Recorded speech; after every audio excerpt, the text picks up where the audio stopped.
Estamos de regreso en edición nocturna, como les había informado en el primer segmento de presentación del tema de esta noche y de nuestros distinguidos invitados. Vamos a hablar sobre la posibilidad de que las aglomeraciones que se dieron en las festividades de Semana Santa la semana pasada puedan provocar algo así como un rebrote del COVID-19. Hay mucha preocupación sobre esa posibilidad, y para hablar del tema tengo la muy grata y honrosa presencia de dos conocidas infectólogas dominicanas, la doctora Sara Mota y Genara Santana, y por supuesto a un miembro del Gabinete de Salud, el doctor Eddie Pérez Stem. Muy buenas noches, gracias por aceptar nuestra invitación.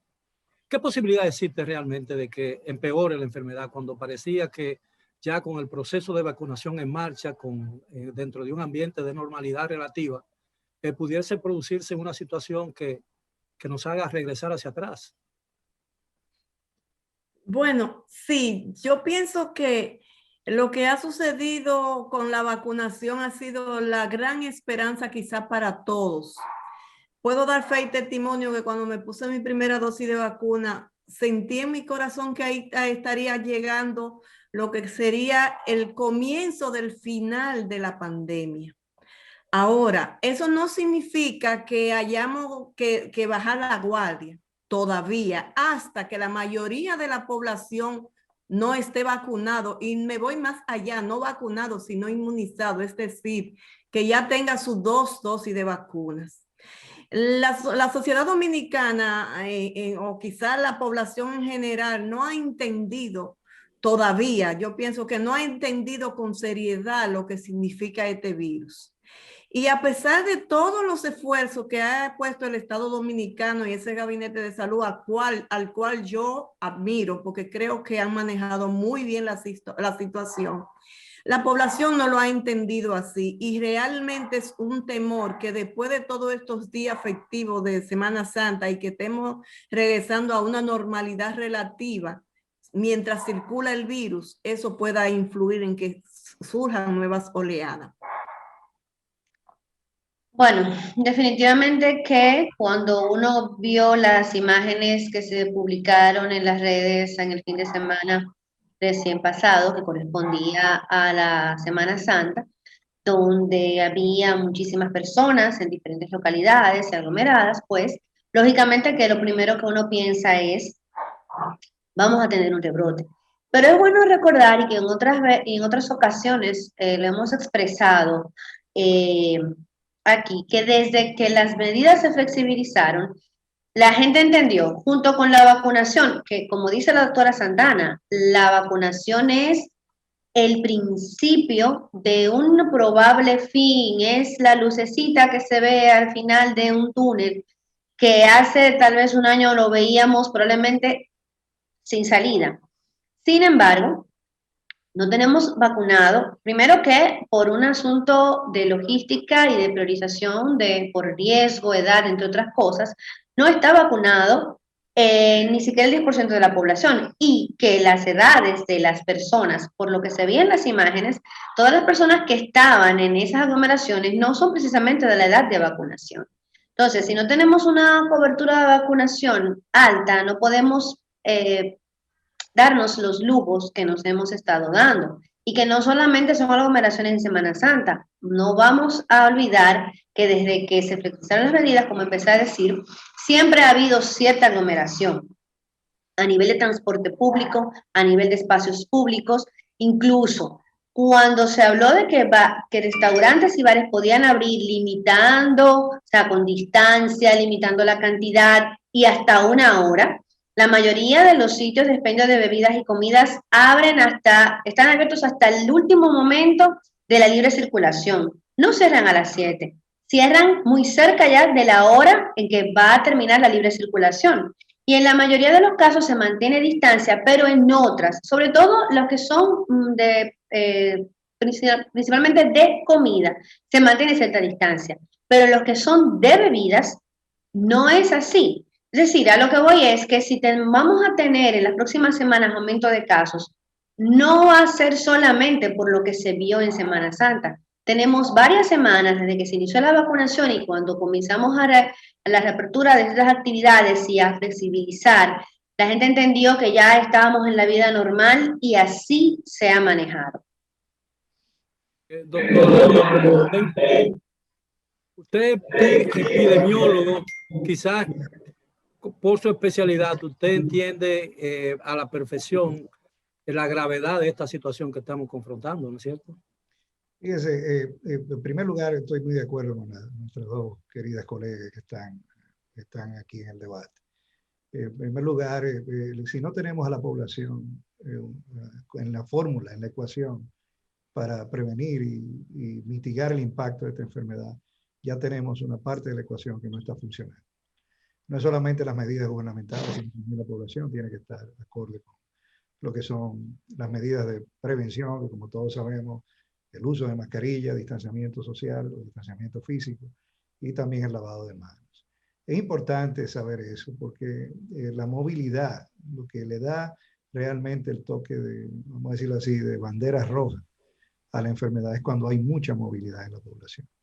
Mientras se mantiene la población cautiva o se mantiene la población en toques de queda, el R0, como ustedes saben, que es la tasa de transmisión, esa tasa de transmisión siempre va a estar por debajo de 2, va a estar en niveles que uno considera que pueden manejar la situación, pero cuando comienza ya a haber una movilidad, entonces comienza a subir ese R0, tasa de transmisibilidad, y ahí es que comienza a preocupar. Las últimas semanas hemos visto, como bien dijo la doctora Mota, hemos visto un R0 que ha comenzado a aumentar, que comenzó incluso a preocuparnos desde antes de Semana Santa en lo que respecta a la movilidad de la población y lo que puede ser la capacidad de transmisión.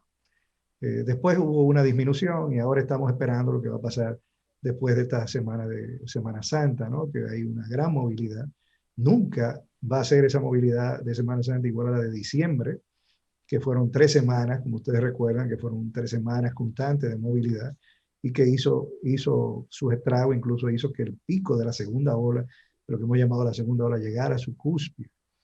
Y después vimos cuando cerramos, o sea, cuando se cerró el país de nuevo, y hubo esas restricciones, sobre todo los fines de semana, cómo se redujo ese pico de esa ola, y ya podemos decir que la segunda ola está en su pico más bajo. Veamos lo que pasa ahora. Hay que estar muy atentos. Yo creo que si hay algo que ha caracterizado la gestión, sobre todo el Gabinete de Salud, que hemos estado muy atentos a lo que pasa semana por semana en las ruedas de prensa que hacemos todos los miércoles, por ejemplo.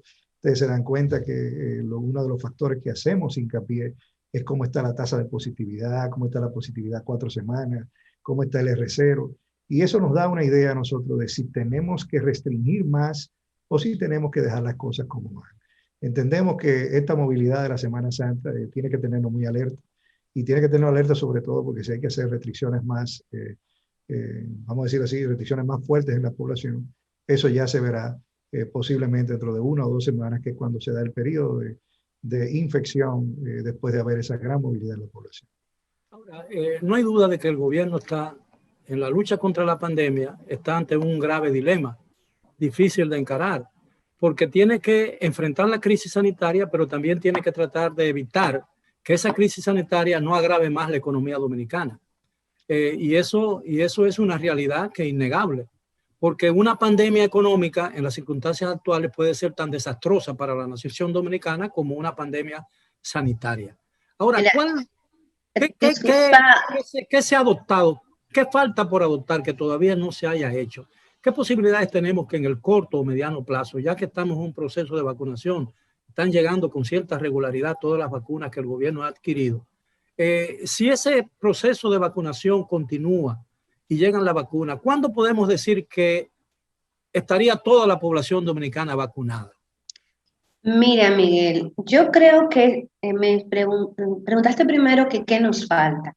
Yo creo que tanto Santana como el doctor Pérez, y creo que yo hemos hablado de algo importante, es la población. ¿Qué es lo que nos falta? Que la gente entienda. Mira, hay muchas actividades que pueden hacerse, muchas actividades que reactivan la economía que pueden hacerse siguiendo los protocolos, que es lo que se nos hace a veces complicado de seguir. Es decir, por ejemplo, dinamizas la economía con la apertura de restaurantes, pero muchos restaurantes han implantado el tema de la entrega a domicilio. Entonces, puedes degustar un exquisito plato sin tener que sentarte y exponerte. Y hay protocolos para que esa entrega minimice los riesgos de transmisión. Es decir, la economía puede activarse porque hay protocolos para cada tipo de actividad donde se pueda minimizar la transmisión. Entonces, ¿qué nos falta? Que nos eduquemos más, que podamos aplicar esas formas, de que entendamos de que estamos en una nueva normalidad, donde si nos reunimos, muchas reuniones deben ser como estamos haciendo esta a distancia, donde podemos, si estamos reunidos en vivo, tenemos que mantener cierta distancia, no podemos estarnos tocando como nos gusta, tenemos que utilizar mascarilla, tenemos que estar a distancia, tenemos que higienizar nuestras manos periódicamente. Esos son esos detallitos que probablemente nos falten. Y es bueno también, y creo que en eso tanto Santana como el doctor Pérez me pueden corregir, pero hay una cosa que nosotros vemos, por ejemplo, nosotros los pediatras vimos cómo cuando se vacunó con neumococo a los menores de 2 años, la enfermedad se movió a otras edades. Cuando vacunemos a todos los envejecientes, el COVID, que tiene una predilección, primero, la susceptibilidad al COVID, al SARS-CoV-2 es universal. Somos susceptibles todos. La diferencia es que algunas edades, algunas condiciones se enferman más gravemente que otras. Pero es probable que cuando tengas cubierto a todas las personas por encima de los 60 años, entonces comiencen a enfermar los más jóvenes que aún no estén vacunados y que incluso esos jóvenes puedan presentar gravedad. Por eso es que hasta que no se tenga un alto porcentaje de personas vacunadas e incluso hasta que la vacuna no se haya aprobado para edades por debajo de los 16 años, por ejemplo, y que también podamos vacunar a esa población, no podemos relajarnos así. Muy bien, doctor, como usted es miembro del gabinete, perdone, doctora Santana, al doctor Pérez Den, como usted es miembro del gabinete de salud, ¿cuándo se cree o tiene proyectado el gobierno, en el caso de que las vacunas sigan llegando con la normalidad que están llegando, cuándo podríamos aspirar a que toda la población que debe ser vacunada, la que debe ser vacunada, esté vacunada en las 2 dosis, con las 2 dosis? Sí, eso es lo más importante. Y gracias porque has dicho las 2 dosis. Porque realmente, como bien dijo la doctora Mota, es un momentito. O sea, tenemos el 1% de la población ya vacunada con 2 dosis. Tenemos un 10% vacunada con una sola dosis. Importante las 2 cifras, porque estás teniendo números que si te comparas con la región son números bastante buenos. O sea, no todos los países han podido alcanzar lo que hemos nosotros alcanzado en tan poco tiempo, excepto Chile, que parece ser que se va a ver mermado por este gran brote que están teniendo ahora también para lo que es el plan de vacunación. Ahora bien, al ritmo que nosotros vamos y lo que espera el presidente es que para finales de julio estemos ya todos vacunados con una segunda dosis. Es una meta bien difícil porque hay que... ¿Usted dijo, doctor, qué fecha? Julio, a finales de julio, que todo el mundo tenga sus 2 dosis, o sea, por lo menos la cantidad de población que esperamos vacunar, que son 8 millones de personas. ¿Entiendes? Los niños, los adolescentes menores de 18 años, la población menor de 18 años no va a ser vacunada en estos momentos, precisamente porque ustedes saben que los estudios que se han hecho en vacunas es en población mayor de 18 años. Esperamos que antes de que se acabe el año ya comiencen a haber estudios, por lo menos de fase 3, ¿no? Porque ya hay estudios de fase 1 y fase 2 que son muy prometedores, sobre todo la vacuna de Sinovac, que es la que estamos administrando en el país, ya ha dado resultados muy alentadores en niños. Incluso habla Sinovac de que su eficacia es mucho mayor lo que han visto en niños que en adultos. O sea que hay mucha esperanza con esto de la vacunación en menores de 18 años. Mientras tanto, se está esperando que la población a finales de julio tenga sus 2 dosis. Vamos a tener que hacer algunas estrategias para poder acelerar el sistema de suministro de vacunas y sobre todo algo que has dicho, Miguel, que hay que tenerlo muy claro, que es que haya acceso de vacunas. Si hay algo que nosotros hemos visto a nivel mundial es que las vacunas escasean. De hecho, nosotros no tenemos todas las plataformas que quisiéramos tener en el país. La plataforma que buscamos en un principio, que también buscamos Pfizer, o sea, plataforma de mRNA, que nada más estamos teniendo de virus inactivados. Ahora recibimos, hoy mismo precisamente, acabamos de recibir 90.000 dosis de la vacuna AstraZeneca, pero siempre y cuando haya la accesibilidad a la vacuna, que haya la manufactura, que nosotros tengamos el biológico aquí en el país, entendemos nosotros que al ritmo que vamos podríamos conseguir prácticamente la población que se espera vacunar las 2 dosis para finales de julio y principios de agosto. Esto significa que el país podría estar casi a un punto de solucionar el problema, ¿no es cierto? Bueno, eso es una de las cosas que hay que ver. Ya nuestras 2 colegas van a hablarte más acentuado de lo que son los estudios que se han hecho, pero una de las cosas, como tú has visto, por ejemplo, tuvimos la información del presidente de Argentina, por ejemplo, Fernández, que se vacunó con Sputnik, que es la rusa, y fíjate que a la segunda él se había puesto sus 2 dosis y entonces tuvo una infección. O sea, si hay una de las cosas que nosotros tenemos que ver es que cuáles van a ser los niveles de anticuerpos que se van a crear con esta plataforma que estamos viendo. ¿Qué otra cosa también importante puede verse en la población? Como por ejemplo, qué tanta población se vacuna y qué tanto podamos disminuir no solamente las infecciones que ocurren, sino la mortalidad. Eso es muy importante. O sea, si hay algo que nosotros tenemos que entender es que esto puede quedarse endémico en el país como el dengue y que vamos a tener muchos casos de COVID posiblemente durante todo el año. Pero si no produce la mortalidad, si hay una prevención de muertes, si las muertes se reducen, entonces estamos hablando de un gran paso, no solamente en el país, sino de la humanidad, porque vamos a reducir exactamente lo que más tememos de esta enfermedad, que son sus complicaciones y una mortalidad que puede ser alta dependiendo del grupo de población que se afecta. Doctora, ¿cuál es su visión de la situación con relación a la vacuna, doctora Santana? No se escucha, no se escucha. Tenemos la experiencia de lo que pasó, por lo que ya sabemos, lo que hemos leído. Tenemos la experiencia de lo que pasó con la vacuna de la varicela, de la viruela, con la enfermedad de la viruela. Cuando llegó la viruela fue la vacuna precisamente lo que pudo detener la pandemia. Y gracias a Dios ya no se habla, ya nosotros los que tenemos una edad más o menos avanzada, ni siquiera conocimos lo que fue una viruela. Quizá eso no va a pasar con el coronavirus, porque tal y como lo ha dicho el doctor Pérez, pienso que vamos a quedar siendo un país vamos a quedar siendo endémico de esta enfermedad, pero sí una gran esperanza tenemos en la vacuna de que va a disminuir a la más mínima expresión lo que son las complicaciones. Y vuelvo atrás a lo que decía Sara con relación a la población. El movimiento en la mortalidad y el doctor Peretén, que tiene más datos que yo, me puede ayudar en ese sentido, se ha movido.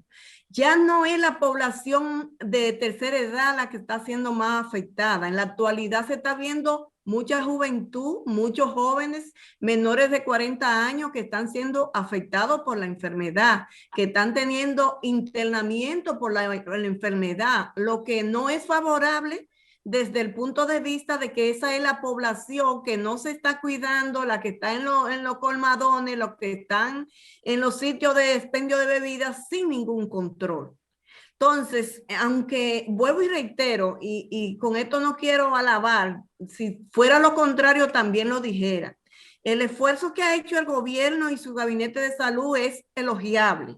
Ahora, la población no ha respondido de la misma manera que merece ese comité, ese gabinete de salud que responda, porque siempre estamos acostumbrados a que nos den, pero nosotros como población podemos dar mucho y no le estamos dando importancia a lo que nos están pidiendo que den, que es la prevención de esta enfermedad con las 3 medidas básicas que ya sabemos: mascarilla, uso correcto de mascarilla, higiene de mano y distanciamiento físico. Doctor Pérez, antes de terminar y hacer la pausa para regresar con el tema, usted ha hablado de que existe la posibilidad de que la pandemia se convierta en una enfermedad endémica de la República Dominicana. Eso puede ser bueno, pero también puede ser malo. Pero la parte buena es que el país podría estar preparado para cualquier brote de la enfermedad. En ese caso hipotético de que eso ocurra, qué tipo de acción podría dar el gobierno dominicano, podría encaminarse? ¿Usted cree que sería más fácil lidiar con una endemia que con una pandemia, en el caso del virus? Eso es una gran pregunta. Eso, en primer lugar, te obliga a cambiar lo que ha sido el paradigma y la visión de salud en República Dominicana, por una visión asistencial, puramente asistencial, a lo que es la atención primaria en salud. O sea, tienes que tratar de hacer lo que es el rastreo de contactos. Tienes que tratar de entrar a esas comunidades y empoderarlas. Eso ha sido el éxito de los países asiáticos, que ahora tienen muy pocos casos precisamente porque han detectado a tiempo cuáles son esos casos, incluso casos asintomáticos, y han podido aislarlos rápidamente y eso produce una reducción importante. Para eso tiene que apostar la atención primaria en salud, y ya lo hemos dicho en otras ocasiones, creo que en otros programas contigo, Miguel, de que el indicador de éxito de esta gestión, de la gestión de salud, es crear una gran plataforma de rastreo de contacto que pueda reducir al mínimo lo que van a ser esas infecciones que puedan ocurrir en la comunidad. Y bien, ustedes me lo permiten. Siga, continúe, doctor. La otra cosa importante es qué tanto, como nosotros decimos en medicina, prenda la vacuna. Qué tanto la vacuna desarrolla los anticuerpos, qué tanto esa vacuna puede reducirnos la mortalidad, sobre todo las complicaciones. Si hay esa combinación, la combinación que debe existir por lo menos hasta que ya esto se vuelva algo endémico, que ocurra cada cierto tiempo, que ocurran brotes cada cierto tiempo, no cada momento. Entonces, tenemos que apostar a una población que entienda hasta que nosotros tengamos un 70% de la población ya inmunizada o por lo menos que haya sido expuesta a los al virus del SARS-CoV-2. Entonces ya nosotros podríamos decir que tendremos un respiro y una posibilidad de volver a lo que nosotros hemos llamado una normalidad, pero posiblemente a una nueva visión de lo que es el proceso de salud de enfermedad en nuestro país. Si ustedes me lo permiten, doctores, tenemos que hacer una breve pausa. Estaremos de regreso con el tema de esta noche. La posibilidad que nadie espera o que nadie quiere de que haya un rebrote en el caso del virus conocido con el nombre de la COVID-19. Regresamos después de la pausa.